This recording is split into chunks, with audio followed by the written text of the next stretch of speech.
meningkatkan populasi gajah, baik itu gajah Kalimantan maupun gajah Sumatera, berarti kita juga perlu meningkatkan apa yang menjadi pendukung bagi gajah-gajah untuk tetap dapat hidup dengan nyaman di habitatnya. Contohnya seperti menanam pohon-pohon yang menjadi pakan gajah, sehingga gajah-gajah ini dapat berkembang biak untuk menambah populasi dan mereka tetap ada pada habitatnya di hutan. Dalam artian, gajah tidak harus keluar ke pemukiman atau ke perkebunan warga untuk mencari makan.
Kenapa kami tertarik mengangkat topik ini? Karena menurut International Union for the Conservation of Nature atau IUCN, gajah Kalimantan dengan populasi sekitar 1.000 ekor dan gajah Sumatera dengan populasi sekitar 2.800 ekor termasuk ke dalam klasifikasi hewan-hewan yang terancam punah. Di Indonesia ini, kita termasuk negara dengan mega biodiversitas. Jadi banyak sekali satwa liar yang ada di Indonesia. Untuk itu, keanekaragaman spesies Indonesia termasuk dalam urutan kedua dengan keanekaragaman spesies terbanyak setelah Brazil. Gajah Kalimantan Elephas maximus bornensis dan gajah Sumatera Elephas maximus sumatranus adalah dua spesies mamalia darat terbesar yang ada di Indonesia. Gajah Kalimantan hidup di habitat yang didominasi oleh hutan Dendrocarpaceae dengan ketinggian 300 sampai 1.500 mdpl. Populasi gajah Kalimantan tersebar di Kalimantan Utara, Indonesia, hingga Sabah, Malaysia. Gajah Sumatera merupakan subspesies dari gajah Asia. Habitatnya meliputi hutan basah berlembah, hutan payau, hutan pegunungan. Populasinya tersebar di 7 provinsi di Pulau Sumatera, yaitu Aceh, Sumatera Utara, Riau, Jambi, Bengkulu, dan Sumatera Selatan dan Lampung.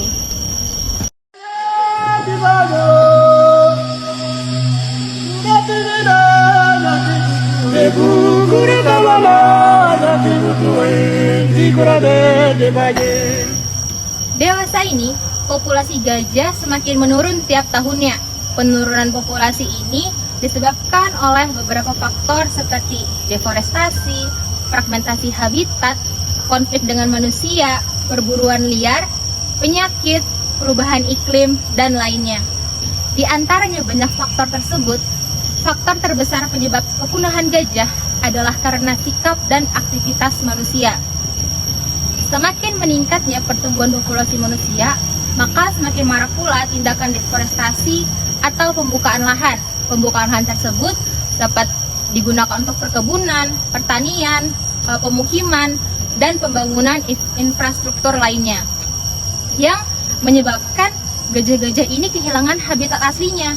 Sehingga pada akhirnya ketika gajah tersebut memasuki areal yang terdeforestasi tadi, yang diperuntukkan untuk pemukiman, perkebunan, pertanian, dan lainnya, manusia ini merasa terjajah dan beranggapan bahwa gajah ini mengganggu dan menyebabkan kerugian. Mungkin kerugian pada tanaman masyarakat, pada perkebunan mereka, pada infrastruktur yang ada di sana. Padahal sebenarnya lahan tersebut itu memang sudah sering dilewati oleh gajah-gajah. Sebenarnya manusialah yang merusak atau menjajah habitat gajah-gajah ini. Jadi sebenarnya bukan gajah yang merusak infrastruktur atau perkebunan masyarakat, melainkan aktivitas manusialah yang menyebabkan penyempitan dan perubahan ruang jelajah gajah yang ada di hutan tersebut. Sehingga ketika ada beberapa masyarakat yang menganggap gajah ini mengganggu nih dan merugikan, maka disitulah awal mula terjadinya konflik antara gajah dengan manusia. Warga yang merasa dirugikan karena lahannya rusak dilewati oleh kekawanan gajah tadi merasa perlu melakukan tindakan balasan, misalnya seperti memasang jebakan atau bahkan membunuh gajah tersebut. Selain itu, masyarakat juga banyak yang sengaja memburu gajah untuk diambil gading dan bagian tubuh lainnya seperti kulitnya untuk diperdagangkan secara ilegal. Dan mungkin masih banyak masyarakat ini yang tidak sadar atau bahkan tidak tahu bahwa kepunahan gajah ini berdampak sangat besar terhadap keseimbangan ekosistem, di mana hilangnya gajah ini dapat menyebabkan perubahan struktur vegetasi dan mengganggu siklus nutrisi di hutan. Dengan punahnya gajah juga, maka keanekaragaman hayati akan berkurang sehingga mengganggu siklus rantai makanan yang ada di hutan tersebut. Sedangkan dalam aspek ekonomi, gajah ini memiliki potensi yang besar dalam pariwisata, dengan catatan tetap memperhatikan dan tidak mengganggu aktivitas gajah. Nah, dengan punahnya gajah tadi, maka itu berdampak negatif terhadap perekonomian daerah, karena harusnya nih ada gajah yang bisa kita gunakan sebagai potensi pariwisata. Tapi dengan masyarakat, gajah ini malah diburu karena dianggap mengganggu, sehingga potensi pariwisata tadi menjadi menurun, yang pada akhirnya berdampak negatif terhadap perekonomian daerah.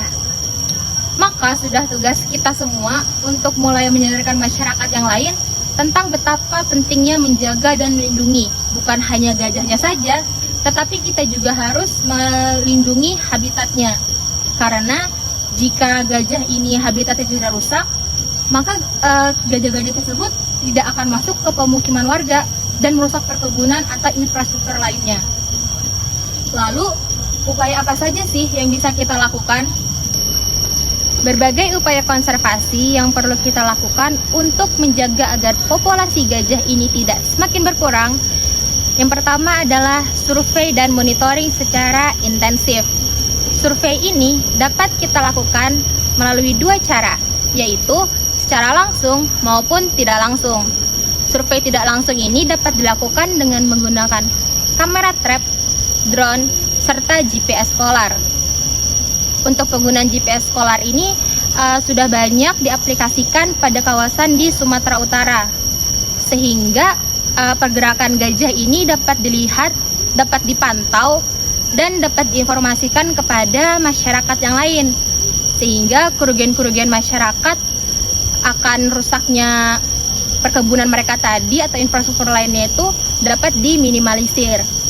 Yang kedua adalah dengan penyadaran dan edukasi masyarakat. Untuk penyadaran dan edukasi ini dapat kita lakukan dengan membuat sesi pelatihan atau sosialisasi. Untuk sesi pelatihan dan sosialisasi ini kita utamakan di daerah yang berada di sekitar hutan atau yang menjadi aktivitas gajah tersebut. Selain itu juga penting untuk memberikan edukasi kepada pemuda atau anak-anak di bangku sekolah tentang pentingnya melakukan tindakan konservasi terhadap gajah. Selanjutnya cara yang ketiga adalah restorasi. Untuk restorasi ini kegiatannya adalah menanami kembali di hutan yang menjadi habitat gajah tadi. Nah, ketika kita merestorasi itu, kita menanami tanaman yang menjadi makanan pokok atau yang tanaman itu disukai oleh gajah. Sehingga ketika makanan ini terpenuhi di hutan, gajah-gajah ini tidak masuk ke pemukiman atau ke perkebunan warga untuk mencari makan. Karena kemungkinan besar gajah masuk ke pemukiman atau ke perkebunan warga itu adalah untuk mencari makan karena makanan di habitatnya itu kurang. Nah, dengan upaya kita merestorasi tadi dengan tanaman yang sesuai, itu dapat mengurangi konflik manusia dengan gajah. Selain itu, warga yang berkebun atau bertani itu juga dapat menanami sekeliling kebun mereka dengan tanaman pagar. Tanaman pagar ini dapat berupa jeruk, lemon, kopi, dan lain-lainnya, atau tanaman yang baunya itu menyengat. Karena gajah itu tidak suka tanaman yang berbau menyengat, sehingga dia akan menghindar dari lahan tersebut. Ketika di sekeliling lahan tersebut kita tanami tanaman pagar tadi, sehingga meminimalisir kemungkinan gajah itu masuk ke perkebunan masyarakat.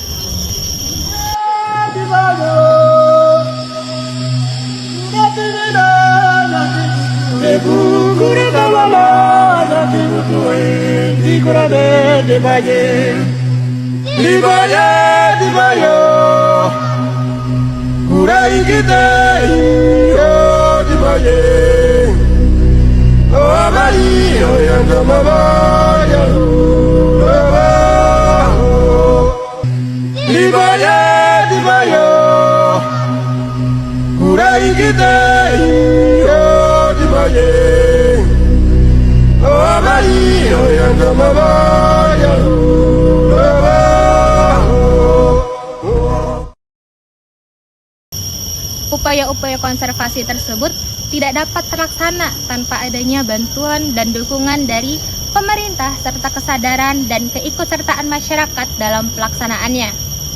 Semoga ini dapat mengedukasi dan menggugah banyak pihak, terutama untuk kelestarian alam, dan menjaga bagaimana agar tanah Indonesia ini dapat menjadi tempat yang nyaman bagi satwa-satwa endemik, agar tetap lestari sampai kapanpun untuk anak cucu kita.